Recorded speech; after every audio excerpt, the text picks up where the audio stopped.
Olá, caçadores de história! Conseguimos capturar mais 2 novos capítulos para vocês. E lembra? Mon, sem saber o que era? Agora vamos descobrir o que vai acontecer. E aquele beijo? O que será? Vamos descobrir juntos. Mon, desesperado, olhando para a mutação bizarra de Erka, grita: "Que merda é essa?" Nosso protagonista, ainda paralisado, escuta a voz de Erka dizendo: "Oh, Sr. Mon, eu também te amo." Sem acreditar no que está vendo, totalmente paralisado, ele grita: "Erka!" Neste momento, um dos braços da Erka começa a sair na direção de Mon. Anne surge como um raio gritando: "Jovem mestre, cuidado!" Ela se joga na frente dele com os olhos fechados, segurando ele com toda a força, como se aquele momento fosse o último, e a sombra colossal do amor distorcido de Erka explode atrás deles. O silêncio do impacto é quebrado por um gemido sufocante, a dor causada pelas lâminas que voam no ar. A atitude de Anne só mostra que ali não existe medo de morrer, existe apenas a certeza de que a vida do nosso protagonista vale muito mais do que a dela. Quando a pressão do golpe perde a força, o corpo dos dois cai no chão. Mesmo com toda a proteção de Anne, nosso protagonista também foi atingido. Ao cair no chão, ele grita: "Ai, isso dói!" E a gente fica sem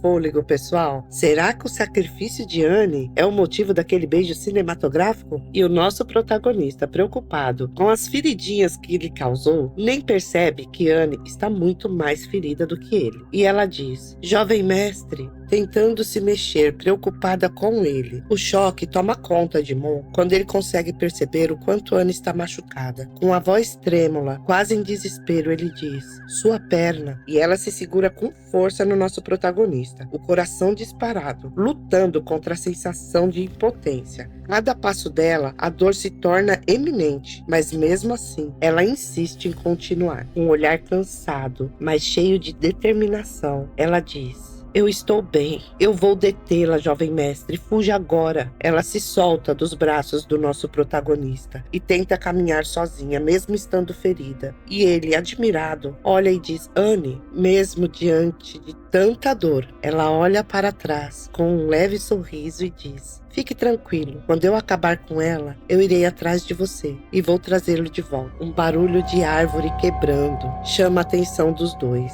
E eis que ecoa a voz que nenhum dos dois gostaria de ouvir: "Mestra!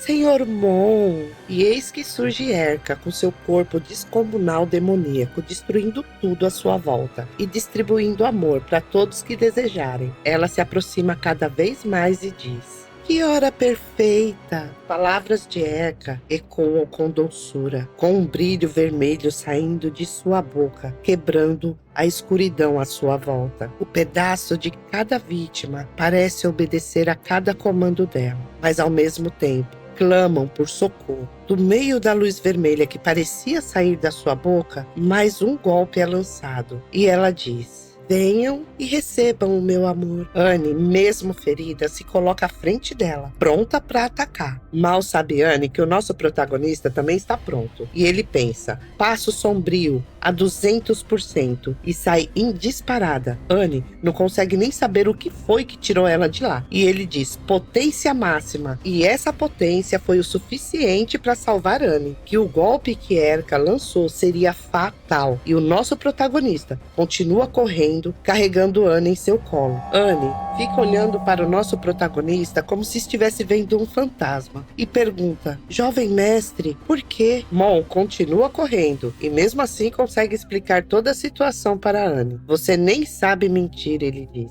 "Se pudesse resolver isso sozinha, já teria feito. Por que me ordenaria a fugir primeiro?" Enquanto nosso protagonista mete o pé correndo, ele fica procurando um lugar para se esconder ou se proteger dos golpes de Erka. E continua dando suas explicações para Anne. "Não importa o quanto você tenha sido dura comigo, você ainda é a criada da minha família. Como eu poderia ficar parado apenas olhando você se sacrificar?" Pelo olhar dele, parece que ele já encontrou uma saída. Enquanto nosso protagonista corre, carrega Anne no colo, explica a situação e tenta fugir de Erika, Erika se prepara para mais um golpe muito maior do que o que ela havia dado antes. E o nosso protagonista, com Anne no colo, continua dizendo: aliás, quando se trata de fugir, ele dá um grito como se estivesse usando as suas últimas forças máximas e diz: esse jovem mestre é profissional! É profissional, cara de pau e sem noção. Tudo isso num protagonista só. E a explosão do golpe de Erika se mistura com os raios do poder que o nosso protagonista está usando. E eles saem disparada. E Erika, decidida a convencê-los a aceitar o seu amor, começa a disparar um golpe atrás do outro. Nosso protagonista consegue desviar de todos graças ao seu passo sombrio, que nesta altura já deve estar a mais de 200%. Agora ele dá um salto tão longo que ele consegue ganhar um pouco de distância de Erika e para na beira de um lago, com Anne ainda em seu colo e nitidamente cansado. Como ele não é de ferro, ele aproveita a oportunidade para tomar um pouco de fôlego. Anne, comovida com a atitude heróica do nosso protagonista, diz: jovem mestre, suando e cansado, ele interrompe Anne dizendo: não se preocupe, logo estaremos a salvo. Mas a vantagem que o nosso protagonista ganhou sobre Erika não era tão grande. Já dava para sentir o chão tremendo e as árvores quebrando. Erika estava se aproximando cada vez mais. E um arrepio toma conta do nosso protagonista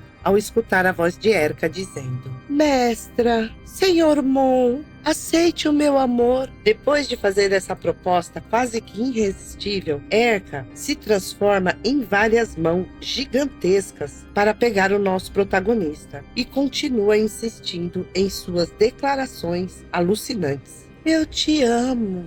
Vamos nos fundir e nos tornarmos um só ser. Isso é amor. Nosso protagonista se levanta com Anne em seus braços, olha para trás com uma cara com todos os sentimentos que ele tem direito nesse momento: ódio, pânico, desespero, desprezo, e diz para Anne: segure firme, não solte. E pela primeira vez, vemos Anne com uma cara de medo, suando frio. Ela grita para o jovem mestre: espere, jovem mestre, está pensando em... O ataque de Erika era preciso e veloz. Não dava tempo de ouvir o que Anne tinha a dizer. E o nosso jovem protagonista, em um salto, quase como uma bala, se atira dentro da água, carregando Anne em seus braços. E logo atrás dele, muitas mãos vermelhas de sangue tentam agarrá-lo. Assim que ele mergulha na água, a perseguição não para. Todas as mãos vermelhas e pulsantes que Erika pode utilizar neste momento vão atrás dele.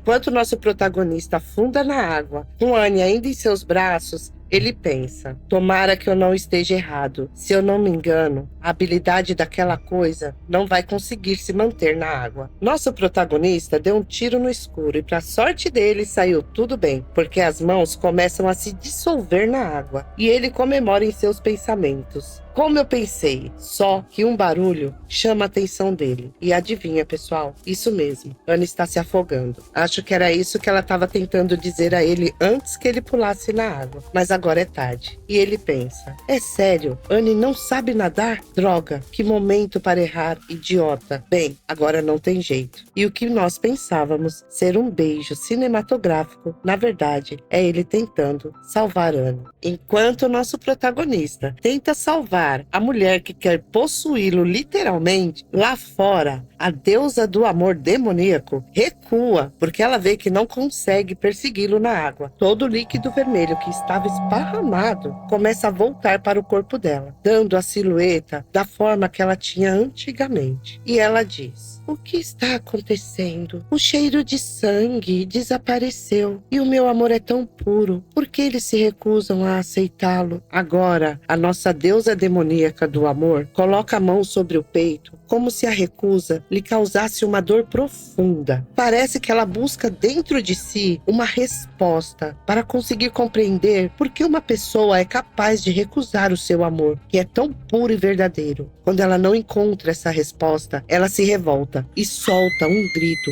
aterrorizante. Pessoal, e esse grito só mostra que esse deus do amor, ou deusa do amor, não tem nada amoroso dentro dele e está tomando conta de Erika cada vez mais. O grito de lamentação toma conta do ar. O corpo dela se expande como se estivesse retomando todas as forças. Lâminas vermelhas pulsantes destroem tudo à sua volta. Ela se acalma e seu corpo volta a ter a silhueta da sua aparência anterior. E ela diz: mas não importa, só falta mais uma pessoa, um último sacrifício para o Deus do amor, mesmo que isso me doa. Erka entorta sua cabeça para o lado, com os olhos vermelhos e rachado, como se o rosto dela tivesse se transformado em pedra, não sei. Eu sei que tá bizarro e medonho. E ela diz: espere, querida mestra, e você também, Sr. Mon, quando eu me transformar em uma verdadeira deusa, farei com que aceitem meu amor. Fim do chilique da deusa do amor, nosso protagonista, no seu mergulho, foi guiado para uma caverna. E lá, ele tenta cuidar dos ferimentos de Anne, dizendo: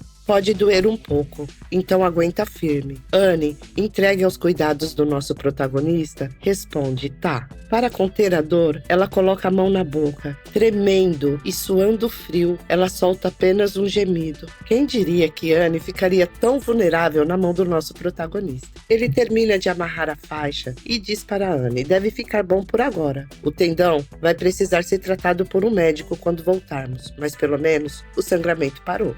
Anne olha para o nosso protagonista com a cabecinha cheia de interrogação e diz: jovem mestre, eu não entendo. Eu não entendo o quê? Pergunta nosso protagonista, sem entender nada. Anne, um pouco envergonhada, responde: depois de tudo que eu fiz com você, de ter te prendido, você poderia ter me deixado para trás no ataque da Erka, mas você me defendeu e eu não entendi nada. Mon, com a cara mais fofa do mundo, pergunta: agora você reconhece que errou?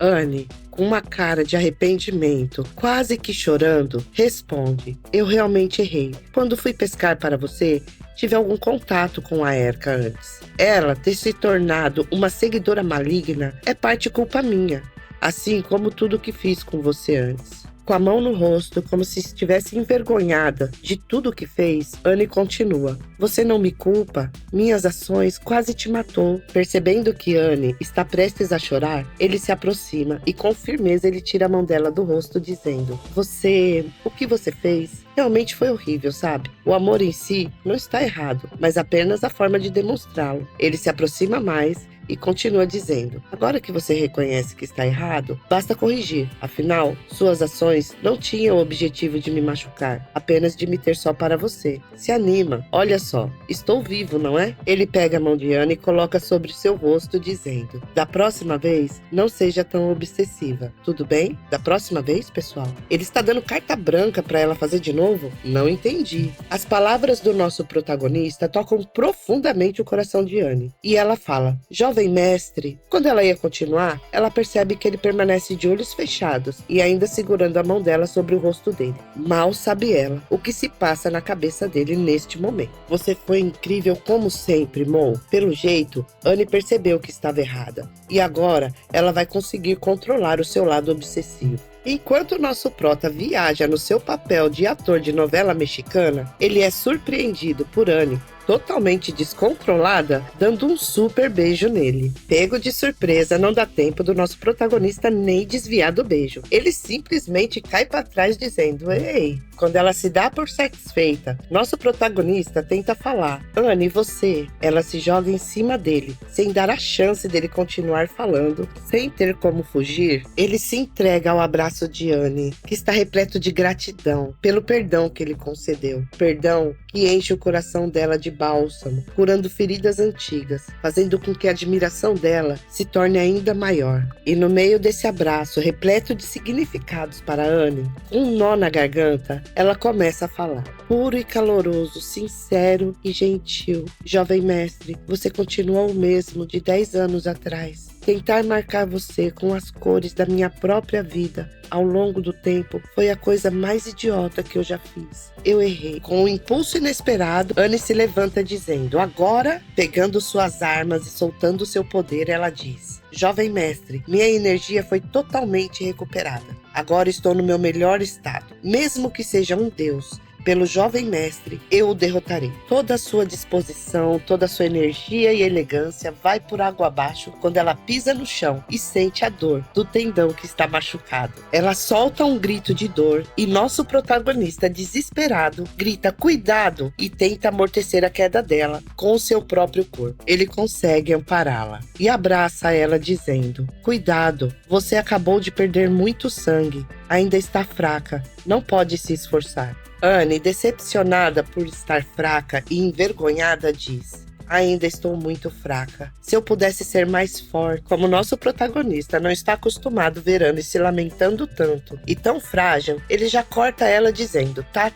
Vou dar uma olhada para ver se Erika nos seguiu. Fique aqui e descanse um pouco. Ao chegar na saída da gruta, ele comenta: nenhum movimento por enquanto. Deve estar seguro. Você disse que a Erika é uma seguidora maligna? Anne, sentada no chão e um pouco encabulada, responde: para ser mais exata, ela é um deus maligno. Nosso protagonista, impressionado, pergunta: deus maligno? Anne, ainda tímida, com a mão no peito e a cabeça um pouco abaixada, corada, ela responde: sim, a situação de Erika é parecida com a minha, mas a diferença é que os poderes dos escolhidos pelos deuses vêm da bênção direto de uma divindade. Já os seguidores malignos fazem um pacto com um deus maligno, pagando um preço muito alto para obter poderes divinos. Recordando da forma bizarra que a Erika ficou, ela continua: a forma da Erika, aquela força esmagadora, não parece mais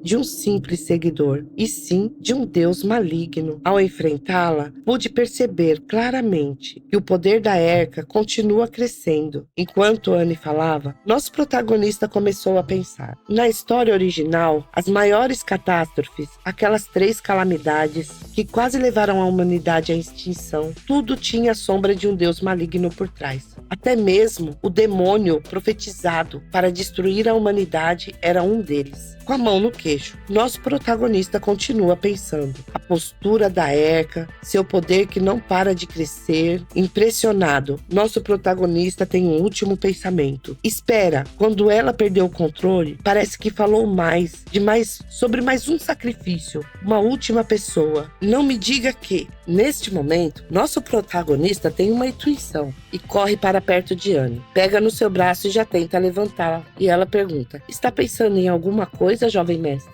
Sim, se a minha intuição estiver certa, a Erika ter matado toda a vila e se transformado naquela forma não foi só para fazer um pacto com um deus maligno. O deus por trás dela provavelmente quer usá-la como um canal para se manifestar neste mundo, através desse tipo de ritual de sacrifício. E ele continua dizendo: ela disse que ainda falta um sacrifício. Precisamos chegar na cidade a tempo, antes que ela mate a última vítima. Lá existe uma instituição especializada em lidar com deuses malignos. E a igreja da vila, se o deus maligno conseguir se manifestar, não será apenas uma das vilas que vai desaparecer. Vão desaparecer todas. Anne, nervosa, segurando a mão do nosso protagonista, diz em voz alta: não, se for como o jovem mestre disse, eu não posso ir. As condições para o deus maligno se manifestar já foram cumpridas. Tentando acompanhar o raciocínio de Anne, ele diz: como assim? Estamos só nós dois, no meio do nada. Não tem mais ninguém além de nós. Não, você quer dizer que... Sim, amado mestre. Além de nós dois, só resta uma pessoa na vila. E agora o nosso protagonista consegue compreender. Chocado, ele diz: o marido de Erika? O marido de Erika. E lembra o quanto ele está vulnerável, que para tirar a vida dele vai ser muito fácil Erika concluir todo o ritual. Então Anne diz: no momento que o ritual se completar, ele estará mais fraco. Vai precisar de tempo para se adaptar ao corpo dela. Agora é a nossa única chance de matá-lo. Se recordando das palavras de Erika, ela diz: ela me chama de mestra. Fui eu quem a prejudicou. Seja por causa da Erika ou das pessoas inocentes que morreram, eu preciso assumir esta responsabilidade. Bom, na hora já disse: eu vou com você. E Ana retruca dizendo: não. E ele: por quê, jovem mestre? Você não pode ir comigo. Ela se afasta do nosso protagonista e ainda mais irritada ela diz: Isso não tem nada a ver com você, jovem mestre. Você não precisa se arriscar tanto por minha causa. Ele, impressionado e irritado, diz: quem disse que não tem nada a ver? E eu não estou indo por sua causa. Ele se acalma e agora, com um ar de tristeza, ele diz: falando nisso, eu ainda devo um favor para ela. Não sei se ela já estava completamente possuída no momento que me ajudou, mas naquele momento eu senti que a bondade dela por mim era verdadeira. E ele se recorda de Erika, dos momentos tranquilos que passaram juntos. Já comi na casa dela, então ela conta como meia amiga. Se é uma amiga, então eu devo ir. Devo acompanhá-la até o fim. Essa é a minha decisão. E ele diz com firmeza, batendo a mão no peito: não é uma questão de vontade, jovem mestre. Você ainda não percebeu? Estamos longe da cidade. Quase não há ferramentas de ferros aqui. Meus poderes não vão funcionar, mesmo que eu dê tudo de mim. Não posso garantir que vou matar a Erika, e muito menos conseguir proteger a sua segurança, jovem mestre. Desesperada e com uma dor que quase dá pra gente sentir, ela se joga nos braços dele e, chorando, ela diz: eu imploro, jovem mestre, tudo isso aconteceu por minha causa. Você se ferir por minha culpa, eu jamais vou conseguir me perdoar. Ele fica comovido e diz: seus poderes vão funcionar. Olhando para trás, ele percebe um brilho no final da gruta e ele olha. Moedas? Anne, por aqui. Jovem mestre? Ela pergunta. E ele levanta sua mão dizendo: efeito de iluminação. E pronto, tudo se clareia à sua volta. Isso é, diz Anne, eles encontraram um monte de tesouro. Daqueles 3 malandros que no começo tentaram roubar a Erika, vocês se lembram? Pois é, pessoal, eles morreram. E todo o roubo ficou como herança para o nosso protagonista. Foi justo, não foi? Podemos até dizer que os bandidos estão colaborando com a salvação do mundo. É justo também. E o nosso protagonista ficou admirado de encontrar tantas coisas. Anne também. Chega, coloca a mão na boca de tão horrorizada que ficou. E o nosso protagonista diz: quem diria? Realmente não tem situação que não tenha saída, não é? E ela diz: isso é. Eu até pensei, por que as paredes da caverna têm tantas marcas de lâminas? Pelo jeito, este lugar provavelmente era usado por aqueles bandidos das montanhas para esconder os tesouros. Sorte a nossa. Eles começam a revirar tudo e encontrar qualquer coisa que seja útil para a batalha. Nosso protagonista encontra uma espada e diz: a lâmina não é tão boa, não é tão afiada quanto a minha adaga, mas ainda assim é o suficiente. Ele olha para trás e pergunta: Anne, você está pronta? Diante de um brilho imenso, surge Anne, imponente, com asas brancas, uma elegância que se mistura com a sua delicadeza. Ela está recuperada, com os olhos brilhando, em meio à escuridão. A sua presença parece até que faz o ar tremer, e com firmeza ela declara: estou pronta. Os dois, lado a lado, envolvidos pela energia mágica de Anne que ilumina o ar da gruta. Nosso protagonista, animado, diz: vamos, é hora de irmos atrás da sua discípula